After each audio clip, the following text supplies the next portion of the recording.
Marketing always sits on multiple horizons. You've got to do everything right now to hit this quarter, and you've got to be thinking about what's happening 2 years out and building a position and a brand and an audience for then. And that multiple timeframes creates one of the biggest prioritization pressures and balances the strategic choice that a marketer has to make. Many founders, particularly technical founders, marketing feels like something they need to do, but also doesn't come as a muscle memory, doesn't come as something they do naturally. The marketer you've hired will never know as much as you. They'll never have as much industry knowledge, as many relationships with those early customers. They'll never have the deep product knowledge because of what you've built. So they never can know as much as you, even as much as they try.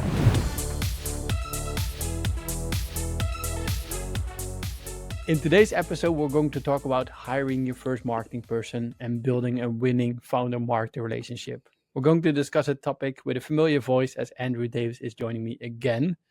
The episode with Andrew from season 1 is still the most listened episode on the Grow Your B2B SaaS podcast. So check it out. We're talking about go-to-market in season 1. Without further ado, if people really want to have a big intro, listen to that episode first. Welcome back, Andrew. We're going to talk about building a winning founder-marketer relationship. I guess to really start at the basics, to build a winning relationship, we need to know how founders think about marketers and also the other way around. Can you maybe dive into this as the first topic? Yeah, absolutely. My background is that I was a founder before being a marketer. Now I've got a bunch of experience working alongside founders, but also marketing to founders. I gave a talk on this topic at a conference in London a month or so ago and did some research about it in order to understand it better from speaking to a bunch of founders and leading marketers I know. Yes, we can dive into this topic, but it's definitely not all my opinions. It's stuff I've vetted or gathered from other people too. Because I do think it's one of those relationships that if you get right, magic happens. But there are lots of pitfalls. And so often marketers have challenges working with founders that are extremely driven, often very high urgency. They often feel like they're being micromanaged because founders learn and want to learn, have a very high bias for action, and also just get into the details and first principles around things. And marketing tends to be one of those departments where everybody thinks that they've got a marketing plan that will work. I don't go to our CTO and ask him how to reset or instruct him how to reset our server architecture. But it's very easy for people all across the business to come and say, how about this in marketing? I've seen this in marketing. And so marketers have that challenge all day, every day. And we can talk more about that and the pitfalls, but benefits of that in a moment. And then if you flip it, I think many founders, particularly technical founders, marketing feels like something they need to do, but also doesn't come as a muscle memory, doesn't come as something they do naturally. There's this challenge of knowing they need to do it, knowing they need to grow, but also not knowing how to, or perhaps not even liking it or wanting to learn about it, because it feels like this sleazy kind of Mad Men advertising thing that happens over there. Yeah, I think it's really interesting. As you mentioned, like everybody has an opinion about marketing. Either they maybe hate it, find it sleazy, or think they can do it themselves a lot quicker, faster, or their nephew can even do it for a lot less money. Yep. And that's a real benefit sometimes, right? Because if you manage that correctly, what it means is you get really varied input, which often you don't get in other functions who don't have that same dynamic. I'm an optimist, so I always like to see these as positive. I love the fact that there's people from all across the business who are willing to input and give ideas into marketing strategy and marketing prioritization. But yes, it does mean that often you become a filter. And it's really important, though, as marketers, we don't just become defensive to that. We don't become defensive to our ideas versus others. So I definitely think an open mindset to that challenge is the way to go. Yeah. And I think in general, a lot of B2B SaaS founders find marketing challenging. I listened to your presentation, you even called it scary. Can you elaborate on that? So I think marketing is scary from a bunch of reasons. Firstly, it can be a budget black hole. There's an almost limitless amount of money you can spend, particularly on paid marketing, and see very little return from it if you get it wrong. It's scary, firstly, because it can be this budget black hole, and you just don't know how much you're going to waste or spend before it comes back to you. And it takes time to come back. So it's a budget black hole because you don't often see instant results. Then it's scary because there's this chaos of comparison. We just spoke about how everyone has an opinion on it. And you've got this challenge where you see everyone else's marketing. It's very front office. And therefore, everyone is always comparing what I did with what someone else did. Everyone on your team will be constantly getting marketing from other people and will be comparing that with what you're doing. So there's this comparison issue. You then also step into this marketing sales divide in many businesses. If you're the founder or the CEO and you're not particularly commercial, suddenly you're now facing this political battle between marketing and sales where perhaps they don't see eye to eye, and it's hard to know how to navigate or mediate that. And then finally, I think marketing can be scary because even more than most other functions, we make up all kinds of acronyms, we make up all kinds of alliteration, and often the verbiage, the vocabulary is more complicated than the principles of those. So there's this buzzword bingo we always get lost in. Yeah, and this is why marketing people also like to build glossaries, so we can put all our terms into one big glossary. Yep. As for technical founders who don't like to do marketing themselves, or for founders who have done marketing themselves but can't do it due to time or any other reason, when would be, I guess, the first right time to hire your first marketing person? All good questions have the answer. It depends. When you're an early stage founder, you need to ask and answer the question, can I hire this first, before we think about should I? And then if we should, what's the right fit? And I know we'll probably come on to market fit later in this conversation. There are a few key tipping points when I think it might be right time to hire a marketer. The first one is when you've got some first semblance of product market fit. And now the amount of time it takes to scale those conversations, whether in person or whether that is through growth marketing, through digital methods, now is dragging time away from the founder. Founders should often be in that first market making mode of understanding the problem, understanding whether there's a solution, understanding how that can fit. But as soon as there's some semblance of that working, then often that's a good trigger point to hire in a marketer to fully explore and then build out. Another time is when you're trying to scale beyond founder-led sales.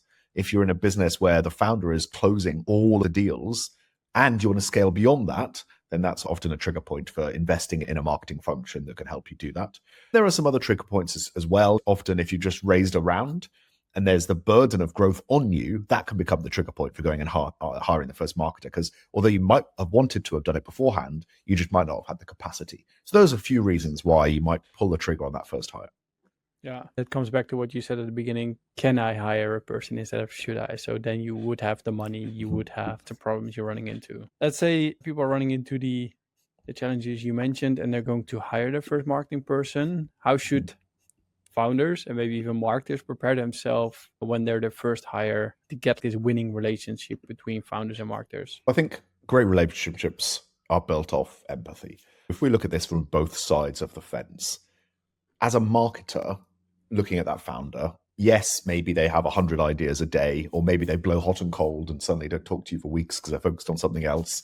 Maybe they're very high urgency. Maybe they think their way is always right. Whatever it might be, whatever your accusation of the founder you work with, have empathy, because the founder has this intense burden of responsibility. I remember being in that co-founder seat alongside Ed as we built IDEO, and you've got this burden of everyone's livelihoods, everyone's mortgage payments. You've got this burden of the investor's money if you've raised it, or customers if you've signed them early doors. You've got this intense burden of responsibility you're carrying all the time. Secondly, you've got this constant prioritization pressure. Now, every leader in a business thinks they've got prioritization challenges, but the founder, the CEO, has the ultimate prioritization challenge because they have to trade off departments' needs against each other and the strategy and sequencing of what the overall business needs to do, not just about whether to spend marketing dollar on A or B. And so there's this constant pressure of prioritization where almost every conversation they have, someone is asking them for more priority. And then thirdly, the founder role is really lonely. In marketing, we've got these great events we go to. I've met you at many of them, or you can go to Pavilion or Exit 5, or there's lots of good communities out there for marketers. But for founders, although there are starting to be better communities, it's a lonely role. And often you have very little peer support and community support. So those are three things that I think marketers should really think about, how they can perceive the founder role. And then I think there's some things you can give to founders as a marketer. You can give them customer proximity, understanding about the customer. You can give them the simplicity of first principles. Tell them not just the decisions you're making, but the principles behind those decisions, because that's a language that founders speak. And you can give them options rather than just saying, we can't do this or we can do that. I think it's really good because what you mentioned, like with the founders and with the community, I'm part of couple of communities, but in the end, with your day-to-day things, you're not going to ask other founders. They're busy and they have no insights in how you actually run the company. So in the end, you will be lonely no matter how many communities you find. Percent. And then if we look at that opposite side of the telescope, so now we're the founder looking at the marketer, the empathy we should be having is the marketer you've hired will never know as much as you. They'll never have as much industry knowledge, as many relationships with those early customers. They'll never have the deep product knowledge because of what you've built. So they never can know as much as you, even as much as they try. Secondly, that marketer has got to deal with multiple time frames of operation. It can sound simple to hire them to do marketing, but marketing always sits on multiple horizons. You've got to do everything right now to hit this quarter, and you've got to be thinking about what's happening 2 years out and building a position and a brand and an audience for then. And that multiple timeframes creates one of the biggest prioritization pressures and balances the strategic choice that a marketer has to make. And then a marketer must work to fit in and must fit in for it to work.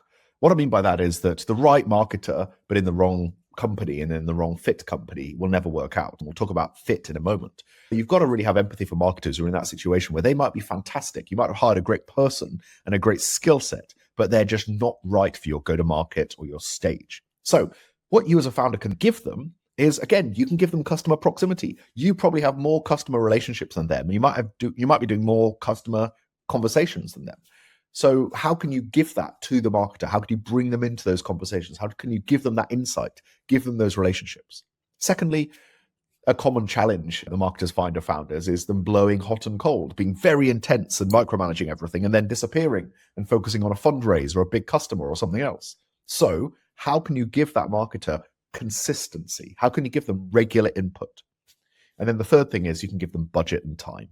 It's very difficult to do marketing if you don't have some budget and if you don't have some time frame to operate within. So those are three things that the founder can give to the marketer once they've got empathy for that situation.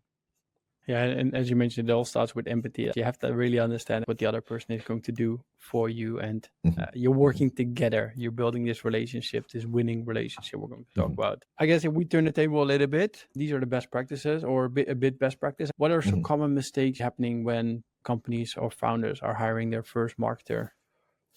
I think one of the most common mistakes is getting to that point when you're so desperate to hand it over as a founder. You then hire someone and hand everything over and divorce yourself of the responsibility. The solution is always, yes, make that hire and stay involved and keep your voice on it and keep learning to understand. So I think that's one common mistake, hiring someone and then just handing it all over and focusing in a completely different direction.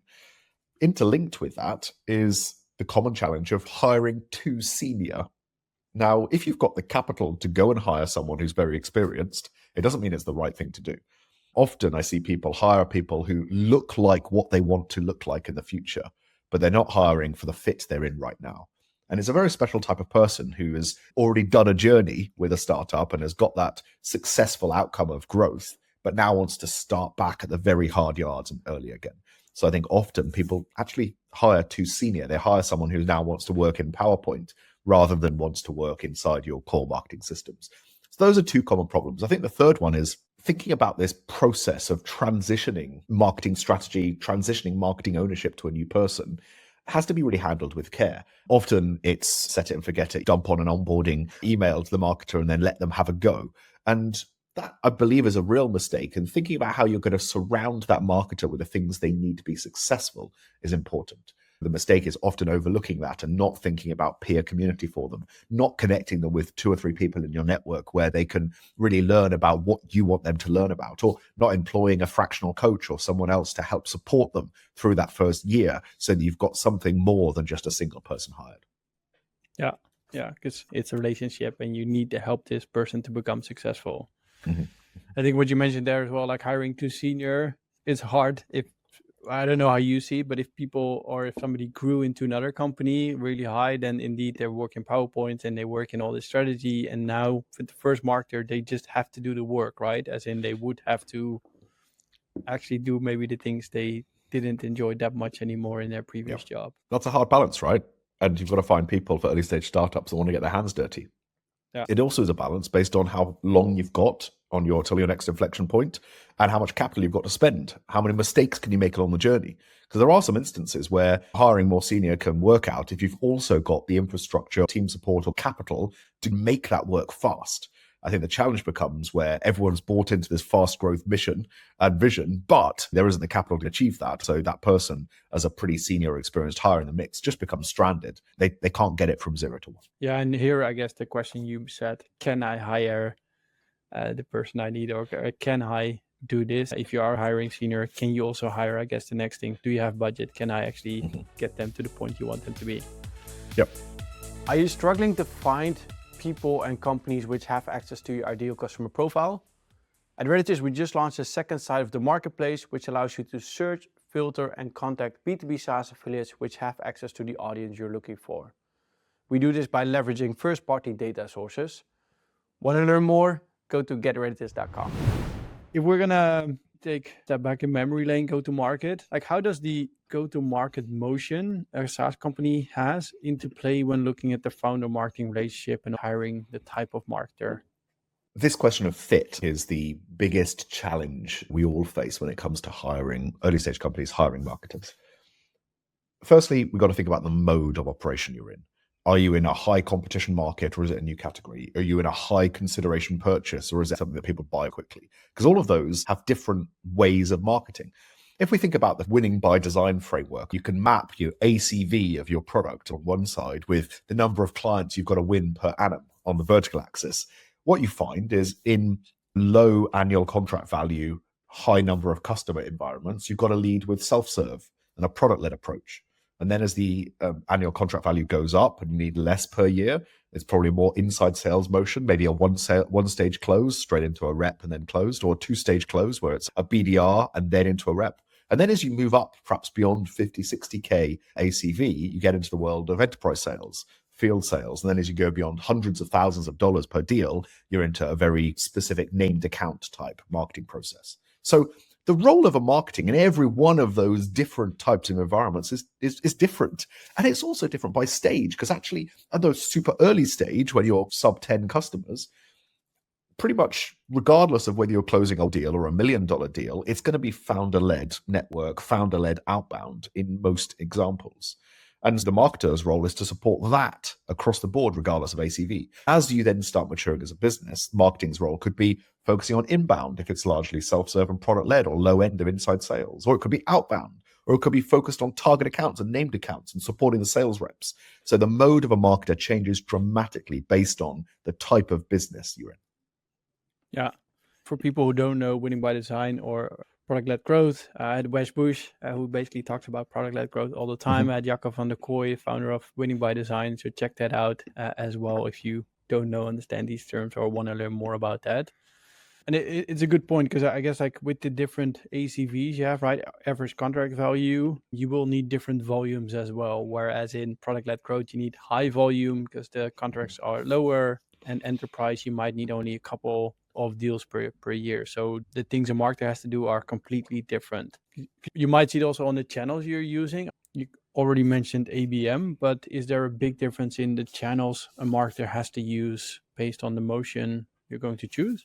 Different channels, different tactics. If you're selling a $100,000 annual license fee, then flying into cities and hosting steak dinners is definitely something that's on the table. If you're selling a $5 a month collaboration software, it's very difficult, unless you're doing it for customer learning or some other purpose, it's very difficult to justify that type of activity. But yeah, I'm using extremes there, but absolutely different channels work for different ACVs. Yeah. And before we continue the conversation, are there any other fundamentals we need to know before hiring the first marketer? I think this question of what are the marketing fundamentals is the one that you should have with that marketer as you hire them. And you should know before you go out and find that marketer. So the kind of things I'm talking about here are, rather than thinking about marketing as a set of playbooks and funnels and tactics we could go and do, thinking about it from the buyer's perspective. Let's reverse engineer the buyer's point of view here. How do they come across you? How do they justify this need? What do they think about the problem? Who do they learn from? The fundamentals of marketing should always be looking through the buyer's lens. Another principle would be that the marketer and the founder together need to spend time on the story quarterly. The company story is the company strategy, Ben Horowitz writes. And so thinking about how you make sure that's something that's happening between marketer and founder regularly is important. You know that your core model as a business in terms of the forecasts you put out there, the targets, they're going to be wrong. But how do you work together on making them better over time? How do you make those assumptions tighter over time? Thinking about multiple sources of demand is a core principle in most software businesses. There isn't just a marketing funnel. There's usually BDRs creating pipeline, account executives creating pipeline, often partners or channel creating pipeline. There might be affiliates. Thinking about this carefully and aspiring for multiple sources of demand is really important as a fundamental. Otherwise, you get stuck into this quite challenging situation where marketing is seen as the only source of demand. It is a team sport. Finally, a key fundamental will be to benchmark performance and do it together. Benchmarks can often be weaponized by the founder saying, look, we're not good at any of these things, or the marketer saying, look, we're not spending enough money, or we're above everyone else in the market. Why are you complaining? So do that process together. Find some benchmarks that make sense for your industry, your stage, your ACV, and think about that together to make sure you're constantly tweaking the model. Those are the fundamentals I think should be part of the conversation. Any tips, advice on where people can find these kind of benchmarks? Yeah, I think it does depend on industry. We partner with Kyle Poyer and High Alpha, formerly OpenView, and a whole bunch of SaaS metrics. Ray Reich publishes a whole bunch. People like CJ Gustafson and others talk about these. Ben Murray speaks a lot about SaaS metrics. I know in Europe, there are a lot of people. I know GP Bullhound do some of this. I know Sassiest and some other conferences publish benchmarks as well. So yeah, there's loads of places you can go. The main thing is to think about what works for your situation, because the kind of companies they're surveying or getting the data from will change the outcomes. We see a whole bunch of data, huge amount of data on the very small SMB end, small businesses who are doing self-serve. So it's a great data set if you're a small business, i.e. sub 10, 20 million ARR, and most of your business is self-serve. But if you're not, if you're doing ABM into trying to sell into massive governments, selling $1 million deals, then our data set won't be very relevant to you. So think about that when you're looking at those data points. You can look at benchmarks, but it has to relate to what you're currently doing and to your business. So we now covered the fundamentals. Let's assume these are in place. How does a SaaS founder go about and hiring their first marketer, what they should be looking at? So I think this comes down to three things. They're all obvious in some ways, but maybe we can dive into the last one in more depth, because I think that's the most interesting one. Firstly, seniority. We've already covered this. Do you need a senior marketer or a junior marketer? It makes very easy to categorize people into those two big buckets. But what we're meaning here is, do you want someone who's done it before and is going to bring in knowledge, is going to bring in muscle memory, is going to bring in a whole bunch of rules of thumbs and perhaps some hires they can bring with them from their former environment? Or do we want someone who's going to learn everything on the job? And it's not just a budget thing, it's a mode of business. If you're a new entrant into a new category, sometimes hiring someone who hasn't done it before is really helpful, because there's a whole bunch that needs to be figured out. If you are trying to disrupt a space completely, then finding someone who doesn't have as much learned experience from large company operations can be quite helpful. But you've got to think about that justification. So seniority is the first. Then it's stage. Your stage of business. Are you 10 customers in or 100 customers in? Is your MRR $1,000 a month or $100,000 a month or $1 million a month? And that is partly the stage of business in terms of your own organization, the capital you might have available, the customer references and confidence you might have. It speaks to a whole bunch of things. Thinking about finding marketers who either have had multiple roles at your stage and beyond, or have a very clear justification as to why they want that stage is really important. The third one, which we can dive into more depth if you want, is profile. Finding the right marketer that fits the profile of your business, the profile of you as an individual, as a founder, but also the profile of what you've got to do from your go-to-market fit. Yeah, I definitely want to dive more into this, because I made a note on what you said. Must work to fit in, must fit into work. And I guess this goes down to the profile, right?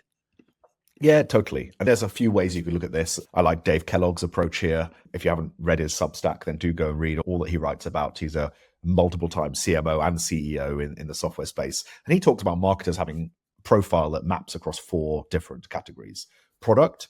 Does this person have a technical viewpoint? Are they able to think about differentiation and copy? Are they able to think about descriptions? So product marketing. Secondly, growth. Does this person understand systems and one-to-many scaling? Are they going to be the HubSpot admin? Are they thinking about how to use AI in outbound? The growth marketer, test and learn. The third one is communications. Is this person a content-first person? Are they thinking about the story? They're thinking about perhaps more brand motions. The fourth one is sales development. Is this person used to running a sales development team? Are they going to hire perhaps more junior BDRs or SDRs to do outbound or to process inbound demand? Those are four different ways that a marketer can spike. And I can't remember the exact way he frames his advice, but basically you should assign yourself a certain number of points you're allowed to have and distribute them across those four. And that's a good way of understanding the fit of a marketer. And this is really important because sometimes I get brought into a hiring decision with someone I'm helping advise, and they say, oh, we've got these three people. Could you help compare them? I speak to them, and one of them spikes hard on product, one spikes hard on SDR, one of them spikes hard on growth. And so you're comparing apples with oranges and bananas. The response might be, they're all nice people, but what do you want as a company? Do you need growth or do you need comms? This is where I'm thinking not just about the profile of the marketer, but also perhaps the profile of the team or the founder.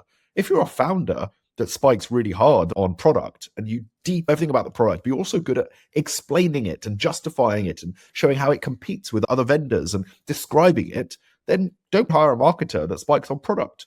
Make sure they spike on growth or something else. That fit is also important when you come to the profile. Yeah. So make sure you actually don't hire the same skills, but hire somebody better in something else than yourself. And one thing I found interesting, you mentioned sales development. We're talking about marketing, right? What does it mean in this case? Are you expecting this person to set up the sales team or hiring these SDRs you were talking about? The sales development function can sit in both marketing and sales, depending on a bunch of reasons. I've managed it in multiple roles as well as not managed it. I think it really depends on two things. Where is their leadership capacity to take this on?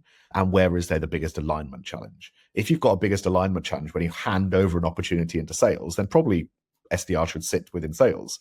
But if the biggest problem is at the earlier stage or the top of funnel stage where campaigns are not being followed up on, then perhaps it's better to sit within marketing.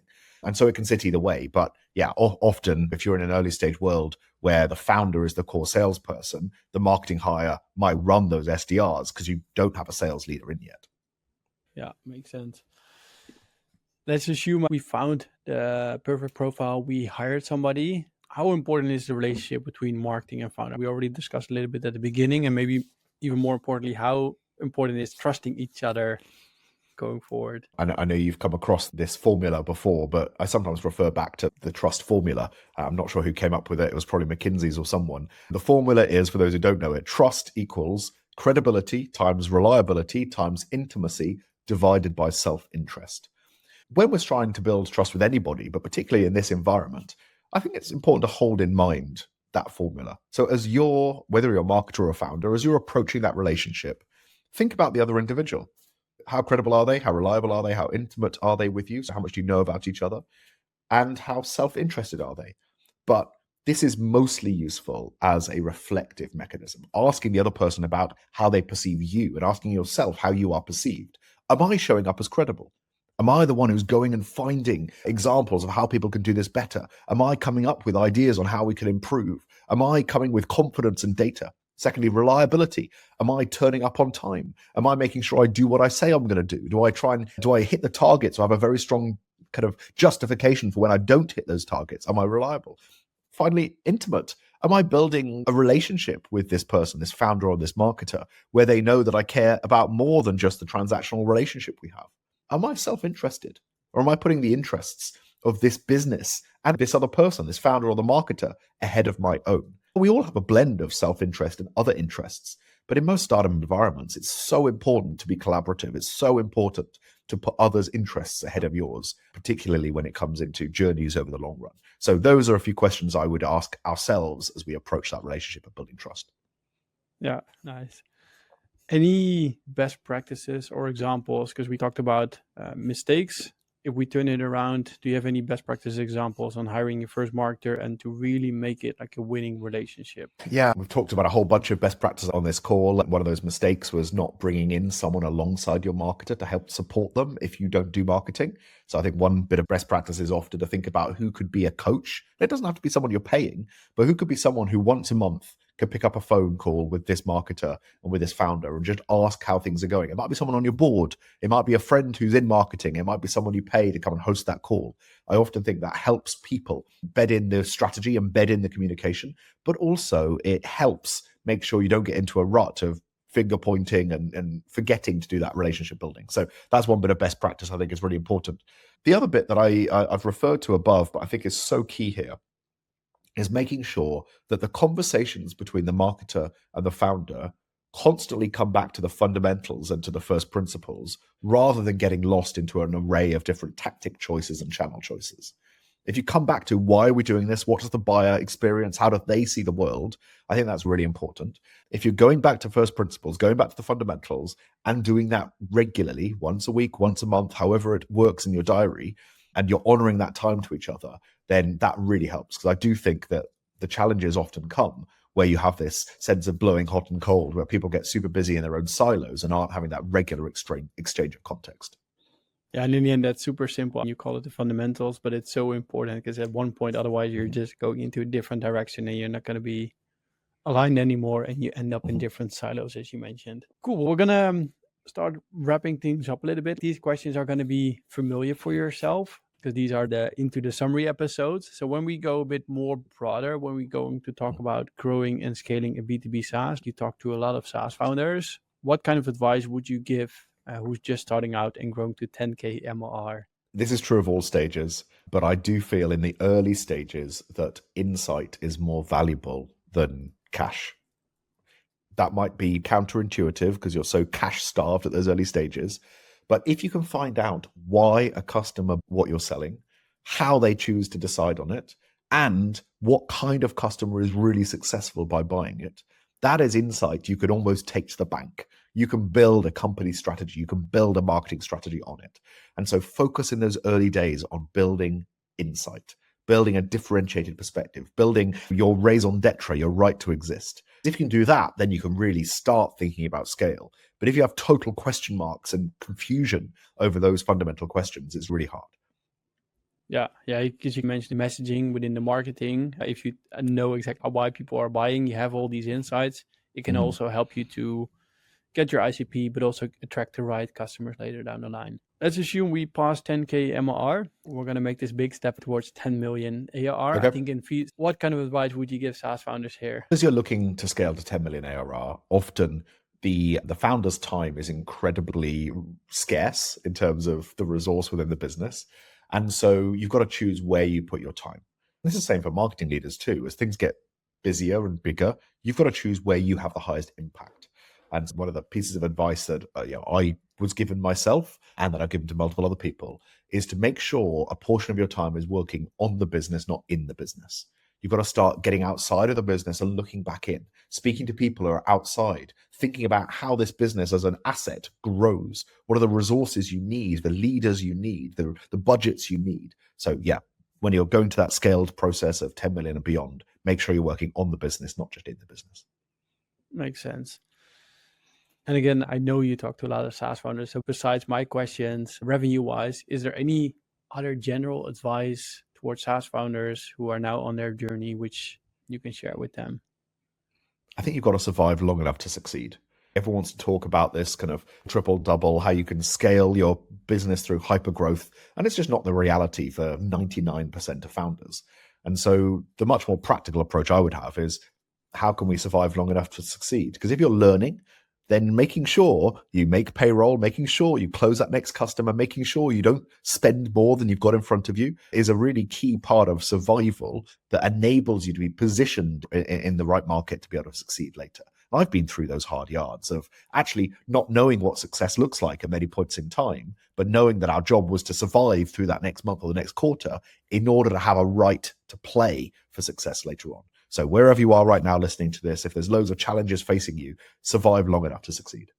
Yeah, coming back to the advice of 10K MR, get the insights you need and make sure you keep on going. Survival is one thing, but getting it with the right insights, getting in the right clients, making sure they're actually getting value out of your tool will make the killer combination. Cool, let's see if I can summarize.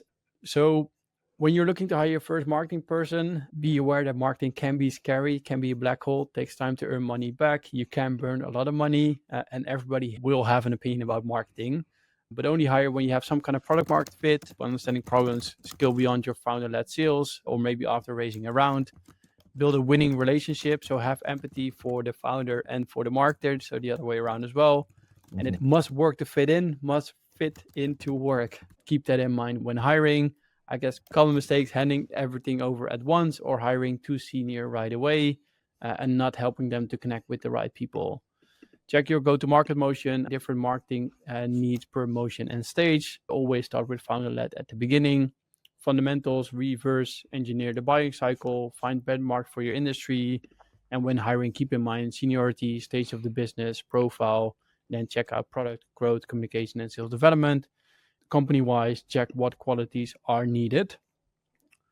Last, check out the trust formula to see if it will fit in. And again, don't forget the fundamentals. So check in regular with each other so you're not going to lose into silos. 10K MR insight is more valuable than cash. 10 million ARR, choose where you can make the highest impact and in general survive as long as you need to succeed. There we go. You're a better summarizer than ChatGPT. Exactly. That's what I'm trying to become nowadays. Cool. So we're going to add the Substack from Dave Kellogg. We're going to add the trust formula. We're going to add the benchmarks you mentioned. If people want to get in contact with you, Andrew, how can they do? Find me on LinkedIn or at some form of event near you. I'm traveling all the time, meeting people face to face. So I'd love to meet you face to face too. I always see him everywhere at every event. So if you go to any SaaS events, definitely go and talk to Andrew for sure. He often wears the pedal hoodie or sweater. You will always find him like this. Like where I wear blue, he wears pedal. There we go. Nice. Repping the brand. Exactly. For people listening right now, if you enjoyed the show, please leave us a review or a rating on Spotify so we can boost the algorithms. And we're going to add a poll to this one as well. So I want to hear what you guys thought of this episode. Thanks again for coming on, Andrew, or coming back in this case. Always good to chat and look forward to speaking again soon. Thank you for watching this show of the Grow Your B2B SaaS podcast. You made it till the end, so I think we can assume you like this content. If you did, give us a thumbs up, subscribe to the channel. If you like this content, feel free to reach out if you want to sponsor the show. If you have a specific guest in mind, if you have a specific topic you want us to cover, reach out to me on LinkedIn. More than happy to take a look at it. If you want to know more about Veritas, feel free to reach out as well. But for now, have a great day and good luck growing your B2B SaaS.